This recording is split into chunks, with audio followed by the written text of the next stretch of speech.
My name's Jennifer Donelson. Were you really happy when you got your FEMA trailer? Yeah. Oh yeah, and it was brand new, you know, so I was really excited about that, and then it had that great brand new smell that I thought was just wonderful at first, because nobody else had lived in it. I had never had anything brand new before, so that was good. And then, of course, it ended up not being good, you know, but...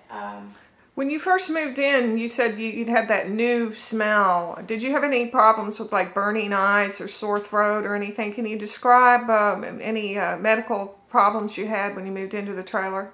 I mean, we did have burning eyes. We did try to stay outside a lot. As a matter of fact, we stayed in another friend's FEMA trailer for a few weeks after they a couple weeks after they delivered the trailer, because we were airing it out. It was horrible. And I mean, really watery eyes. It's just like we were constantly crying. Still didn't know what it was, though. You know, we knew that it was the smell in there, but I had no idea that it was a harmful chemical. I did get very, very nauseous. That's actually how I found out I was pregnant, because I was just very, very, very sick. And I've never been sick during a pregnancy before, ever. Never. And I mean, I was... They diagnosed me with some kind of something which is just extreme vomiting during pregnancy. And I couldn't stop throwing up. They put me on medication for nausea, 2 different kinds. And they didn't work. So finally I ended up moving out. It was horrible. We moved out of there. We were there for 6 months. I spent 3 months of my pregnancy there. So I got pregnant in the FEMA trailer and spent 3 months there before we finally moved out. And I still stayed sick for a couple of weeks, but after that, the vomiting just stopped. So, I did know that's what it was, that it was just the FEMA trailer itself. I didn't know that it was just, you know, formaldehyde. I had no idea, really, none. He was born normal and fine, seemed. Well, he had jaundice. His liver wasn't working quite as well as they'd liked. And it did take a few weeks for the jaundice to go away, so that was a new for me too. None of my babies had ever been born with anything like that. Then he started to turn blue at 2 months old. We went to the water park in Gulfport. My sister noticed that at first that he was just blue. That he was blue from his knee down. And we thought, oh, we got his suit off of him, you know, we thought it was too tight maybe. Took his diaper off. It was just, you know, it was really scary. And then it went away. And the next day it came back again. And it went away. The next day, it was every day. And finally, it was really bad. It even left little purple spots all over his leg. I took him to the hospital for it. And they did Dopplers, arterial Dopplers. All kinds of things. They ruled out everything. They was actually intrigued by it. The doctor said, I'm very intrigued by this. You know, if you ever find out what it is, please let us know.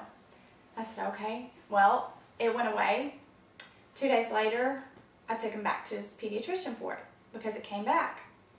And he knows everything. He's a wonderful doctor, and he had no idea what was wrong with him. You know, none. And so I just kind of let it go. You know, if a doctor says it's okay, you know, nothing's wrong with him, it's not doing anything, you know. So I just let it go, and it still continued on, you know, but we just figured it was something with his little weirdness. You know, he was kind of weird. We just kind of a little weirdo, you know. We didn't know there was something really wrong with him. And he quit breathing once at 3 months old. And he was in like a activity center, and I leaned down. You know, I put my hand right here. I'd noticed he was just kind of limp over, and I thought he was cute. I thought he had fallen asleep in the little activity center, and he wasn't breathing. So I jerked him up, and he started, you know, he started breathing like, and then he started screaming.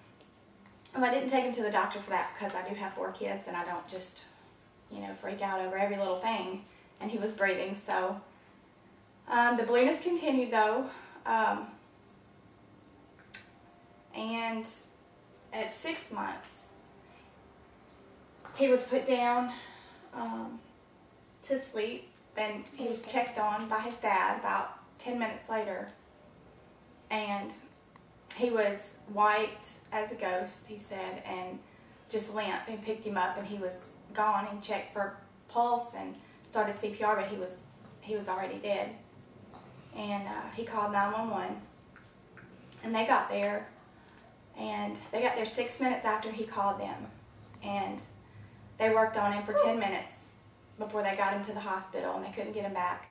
And once he got to the hospital, and he was actually admitted dead on arrival to the hospital, they did get him back. He came back, so it was close to 20 minutes that he was gone. And the rest, he just has, you know, has really bad after effects from it. He continued to turn blue, actually, until January of this year. I guess he'd have been 9 months old. Up in the hospital, the doctors, the nurses, the physical therapists, everyone just thought it was the weirdest thing. They'd never seen anything like it. They couldn't classify it as anything, you know, still. And still they called him a little weirdo, because everything, even after all of this, he didn't follow a typical brain injury course, or, you know, that's what they said. He didn't just follow any particular course at all. And they called him the puzzler, the mystery man.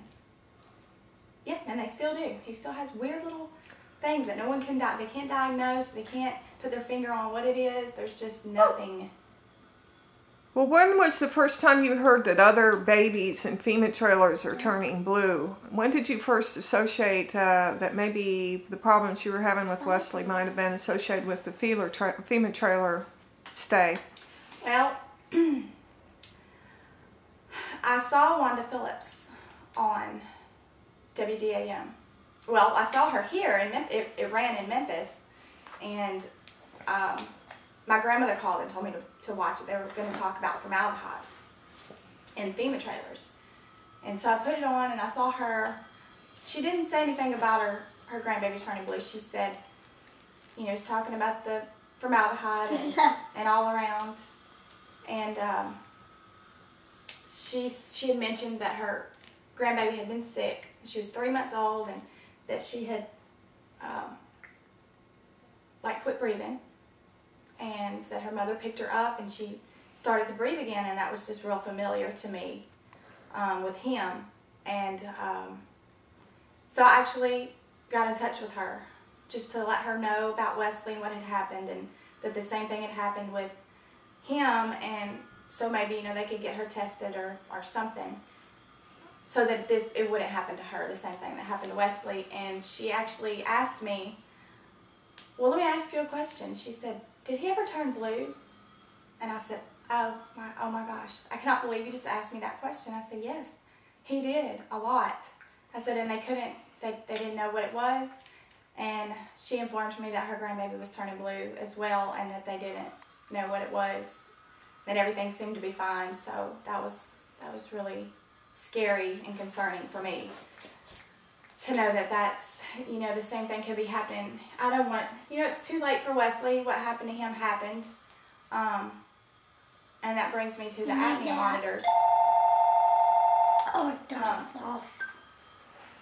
You know, I'm not saying that it will, you know, do anything. I just know that if he had an apnea monitor when the blueness started, you know, if there was enough information back then, like that there is now, that something like this could happen, that the blueness and you know, the respiratory problems could be connected because of the formaldehyde, and it seems to be linking, you know, with these other children having the same things at the same, you know, timelines. And I just know that if he had one back then, I would have definitely had him on an apnea monitor when all the blueness started, when the weird symptoms started, and he wouldn't have been dead for so long. You know, it would have alarmed, and it would have saved his life.